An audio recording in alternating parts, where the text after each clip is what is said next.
کیا تم نے ان لوگوں کو نہیں دیکھا جنہوں نے اللہ کی نعمت کو کفر سے بدل ڈالا اور اپنی قوم کو تباہی کے گھر میں لا اتارا جس کا نام جہنم ہے، وہ اس میں جلیں گے اور وہ بہت برا ٹھکانہ ہے۔ اور انہوں نے اللہ کے ساتھ اس کی خدائی میں کچھ شریک بنا لیے تاکہ لوگوں کو اس کے راستے سے گمراہ کریں۔ ان سے کہو کہ تھوڑے سے مزے اڑا لو، کیونکہ آخر کار تمہیں جانا دوزخ ہی کی طرف ہے۔ میرے جو بندے ایمان لائے ہیں ان سے کہہ دو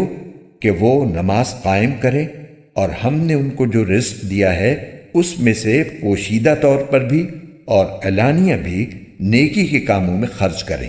اور یہ کام اس دن کے آنے سے پہلے پہلے کر لیں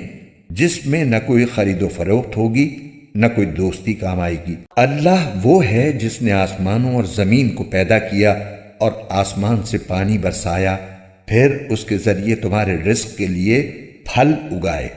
اور کشتیوں کو تمہارے لیے رام کر دیا تاکہ وہ اس کے حکم سے سمندر میں چلیں، اور دریاؤں کو بھی تمہاری خدمت پر لگا دیا، اور تمہاری خاطر سورج اور چاند کو اس طرح کام پر لگایا کہ وہ مسلسل سفر میں ہیں، اور تمہاری خاطر رات اور دن کو بھی کام پر لگایا،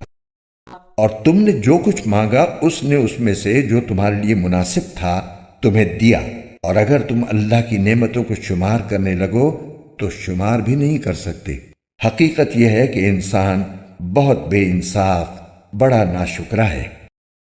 آیت نمبر 29 تفسیر۔ یہ مکہ مکرمہ کے کافر سرداروں کی طرف اشارہ ہے جنہیں اللہ تعالیٰ نے طرح طرح کی نعمتوں سے نوازا تھا۔